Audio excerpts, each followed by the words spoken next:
بسم اللہ الرحمن الرحیم نحمده ونصلی علی رسولہ الکریم اما بعد بسم اللہ الرحمن الرحیم۔ عزیز طلباء، آج ہم کنز الدقائق حج سے دوم سبق نمبر 211 شروع کر رہے ہیں۔ اس سبق میں ہم کتاب المکاتب سے باب ما یجوز للمکاتب ان یفعلہ او لا یفعلہ سے متعلق پڑھیں گے۔ آج کے اس سبق کا خلاصہ یہ ہے کہ وسیع اور مضارب کے اختیارات میں کچھ فرق ہے یا دونوں کے اختیارات ایک جیسے ہیں، تو اس سے متعلق مصنف علیہ الرحمہ چند مسائل ذکر فرمائیں گے۔ طلباء آتے ہیں کتاب کی طرف۔ سب سے پہلے ہم عبارت پڑھتے ہیں: والاب والوصی فی رقیق الصغیر کالمکاتب ولا یملک مضارب وشریک شیئا منہ ولو اشترى اباہ او ابنہ تكاتب عليه ولو اشترى أخاه ونحوه لا ولو اشترى ولده معه لم يجوز بيعها وإن ولد له من أمته ولد تكاتب عليه وكسبه له ولو زوج أمته من عبده فكاتبهما فولدت دخل في كتابتها وكسبه لها كاتب أو موزون نكح بإذن حرة بزعمها فولدت فاستحقت فولدها عبد وَإِنْ وَطِئَ بِشِرَاءٍ فَاسْتُحِقَّتْ أَوْ بِشِرَاءٍ فَاسِدٍ فَرُدَّتْ فَالْعُقْرُ فِي الْمُكَاتَبَةِ وَلَوْ بِنِكَاحٍ أُخِذَ بِهِ مُزْعَتَقَ وَالْأَبُ وَالْوَصِيُّ فِي رَقِيقِ الصَّغِيرِ كَالْمُكَاتَبِ۔ اس عبارت میں مصنف علیہ الرحمہ یہ مسئلہ بیان فرما رہے ہیں کہ صغیر اور نابالغ بچے کے غلام میں باپ اور وصی کو وہی اختیارات حاصل ہوتے ہیں جو اختیارات مکاتب کو اپنے غلام میں حاصل ہے، یعنی مکاتب اپنے غلام کو بیچ سکتا ہے، اس کو آگے کتابت پر دے سکتا ہے، اس کے ساتھ عقدی کتابت کر سکتا ہے، بیع و شراء اس کی کر سکتا ہے، لیکن اس کی نکاح نہیں کروا سکتا، اس کو ہبہ نہیں کر سکتا، صدقہ نہیں کر سکتا، اس کے لیے کفیل نہیں بن سکتا، اس کو کسی کو قرض نہیں دے سکتا، تبرعات نہیں کر سکتا۔ تو اسی طرح باپ اور وصی اگر کسی نابالغ بچے کا وصی ہے یا نابالغ بچے کا باپ ہے اور اس کا غلام ہے، تو اس غلام میں بھی تبرعات والی عقود کرنے کا اختیار باپ اور وصی کو نہ ہوگا، اس کے علاوہ دیگر عقود کا اختیار ہوگا۔ ولا یملک، تو فرماتے والاب والوصی، باپ اور وصی فی رقیق الصغیر، نابالغ بچے کے غلام میں کل مکاتب کی طرح تصرفات کے اختیار رکھتے ہیں۔ ولا یملک مضارب وشریک شیئا منہ، البتہ مضارب کے ہاتھ میں اگر رب المال کا غلام ہے یا شریک ہے، کوئی غلام ہے، اس کے دو شریک ہے، تو اب یہاں پر ایک شریک یا مضارب اس غلام میں کسی بھی قسم کا تصرف نہیں کر سکتا، کسی بھی قسم کے تصرف کے اختیار اس کو نہیں ہے سوائے بیع، تو اس کو کسی بھی قسم کے تصرف کا اختیار نہیں ہے مطلقاً، چاہے وہ شرکت مفاوضہ ہو یا شرکت عنان ہو، اس کو کسی بھی قسم کے تصرف کا اختیار حاصل نہیں۔ وَلَوْ اشْتَرَى أَبَاهُ أَوْ ابْنَهُ، اب یہاں سے مصنف علیہ الرحمہ یہ بیان فرما رہے ہیں کہ مکاتب نے اگر اپنے باپ کو یا اپنے بیٹے کو خریدا بدلے کتابت ادا کرنے کی غرض سے، تو تکاتب علیہ، تو وہ فوراً اس پر مکاتب ہو جائیں گے۔ اب یہاں پر تو باپ اور بیٹا خریدنے سے وہ آزاد ہونا چاہیے، لیکن چونکہ یہ آزاد نہیں کر سکتا، یہ خود غلام ہے، اعتاق کی صفت اس میں نہیں ہے، جب آزاد نہیں کر سکتا تو اس کے خریدنے سے، باپ اور بیٹے کو خریدنے سے وہ کم از کم مکاتب تو ہو جائیں گے، یعنی معالن تو حریت ان کو مل جائے گی اگرچہ فی الحال نہ ہو۔ وَلَوْ اشْتَرَى أَخَاهُ وَنَحْوَهُ لَا، لیکن اگر باپ بیٹے کے علاوہ دیگر رشتہ داروں کو خریدا، اگرچہ وہ قریبی رشتہ دار ہو، ان کو خریدنے سے، مثلا بائی کو خریدا تو وہ اس پر مکاتب نہیں بنیں گے. وَلَوِ اشْتَرَى أُمَّ وَلَدِهِ مَعَهُ لَمْ يَجُزْ بَيْعُهَا.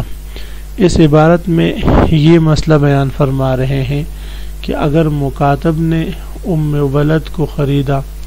اس طور پر کہ اس کے ساتھ بیٹا بھی ہو، تو فرماتے ہیں کہ اب ام ولد کو خریدنے سے وہ آزاد تو نہیں ہو سکتی، البتہ اس کی بے آگے جائز نہیں ہوگی، یعنی بدلی کتابت میں تو وہ نہیں آئے گی، عقد کتابت میں داخل نہیں ہوگی کہ یہاں تک کہ ہم اس کو عقد کتابت میں داخل کر لیں.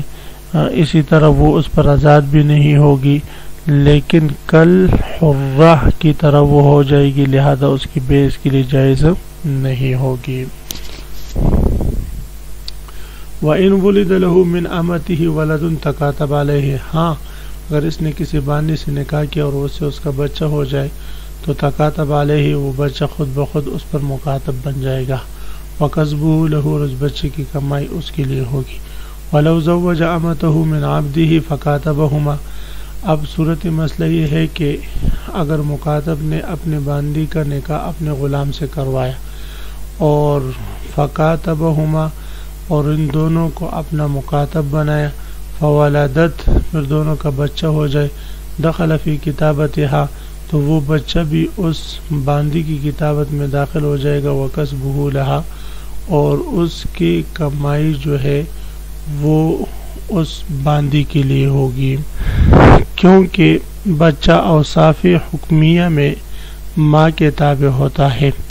اور یہی وجہ ہے کہ بچہ آزادی اور غلامی بھی اپنے ماں کا تابع ہوتا ہے، لہذا کتابت میں بھی ماں کا تابع ہوگا اور اس کی کمائی بھی ماں ہی کے لیے ہوگی. مکاتب او معزون نکح باذن حرۃ بزعمها. صورت مسئلہ یہ ہے کہ مکاتب یا عبد معزون نے اپنے مولا کی اجازت سے ایک ایسی عورت سے نکاح کر لیا جو اپنے وہم کے مطابق آزاد تھی، پھر بعد میں اس کا بچہ ہوا اس مکاتب سے یا عبد معزون سے، اور اس کے بعد پھر پتہ چلا کہ آزاد تو نہیں تھی بلکہ کسی کی مملوکہ تھی، فاستحقت، اس کو کوئی مستحق نکل آیا، فولدها عبد، تو اس نے جو بچہ جنا تھا وہ غلام ہوگا، اس لیے کہ ایک طرف سے یہ خود مملوکہ ہے، دوسری طرف سے مکاتب تھا یا معزون تھا وہ بھی مملوک ہے، تو دو مملوکوں سے یہ بچہ پیدا ہوا ہے، تو لہذا اس باندی کا بچہ یہ غلام شمار ہوگا. وَإِن وَطِئَ أَمَةً بِشِرَاءٍ فَاسْتُحِقَّتْ.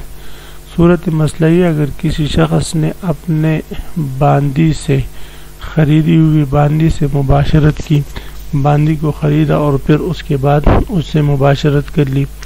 اور اس نے بچہ جنا، تو فرماتے ہیں کہ اس صورت میں بچہ جننے کے بعد اس باندی کا کوئی مستحق نکل آیا، تو اب ہم دیکھیں گے کہ اس نے شرائع صحیح کے ساتھ اس کو خریدا تھا یا شرائع فاسد کے ساتھ. اگر شرائع صحیح کے ساتھ خریدا ہو، اس صورت میں بھی اگر شرائع فاسد کے ساتھ خریدا ہو، تو دونوں صورتوں میں اس مکاتبہ کا عقر اس مکاتب پر یا عبد معزون پر لازم ہوگا. وَإِن وَطِئَ أَمَةً بِشِرَاءٍ فَاسْتُحِقَّتْ. اسی طرح اگر مکاتب یا عبد معزون نے کسی باندی سے نکاح کیا اور اسی طرح مکاتب یا عبد معزون نے کسی باندی کو خریدا اور یہ خریدنا شرائع صحیح کے ساتھ ہو، پھر اس باندی کا کوئی مستحق نکل آیا، تو فرماتے ہیں کہ اس باندی سے جو انہوں نے مباشرت کی ہے تو اس مباشرت کا جو عقر ہے وہ کس پر لازم آئے گا؟ بھئی اس مکاتب پر لازم آئے گا اور فی الفور اس سے مطالبہ کیا جائے گا. کیوں بھئی فی الفور کیوں مطالبہ کیا جائے گا؟ اس لیے کہ یہ مکاتب تھا یا عبد معزون تھا،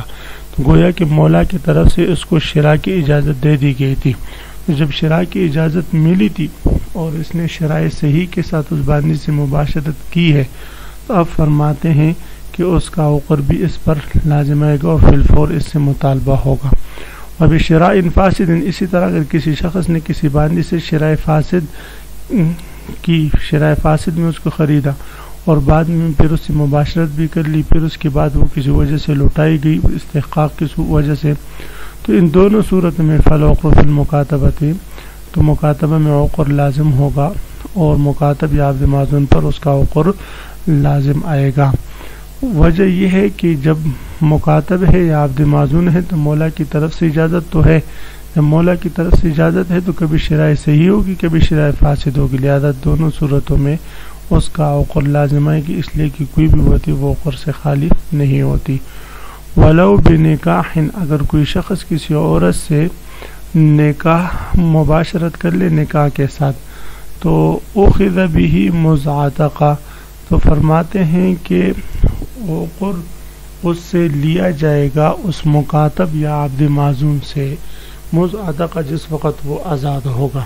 یعنی اس سے پہلے جو ہے وہ اس سے اس عقر کا مطالبہ نہیں کیا جائے گا۔ وجہ یہ ہے کہ نکاح کی اجازت تو اس کو شرعاً ملی ہے لیکن مولا کی طرف سے نہیں، تو اس لیے فرماتے ہیں یہاں پر عقر کا مطالبہ آزادی کے بعد ہوگا۔ عزیز طلبہ، اسی مسئلے کے ساتھ آج کے سبق کے اختتام ہوا، آپ حضرات اس کو خوب غور سے سنیں سمجھے۔ اللہ ہم سب کا حامی و ناصر و آمین، وآخر دعوانا ان الحمدللہ رب العالمین۔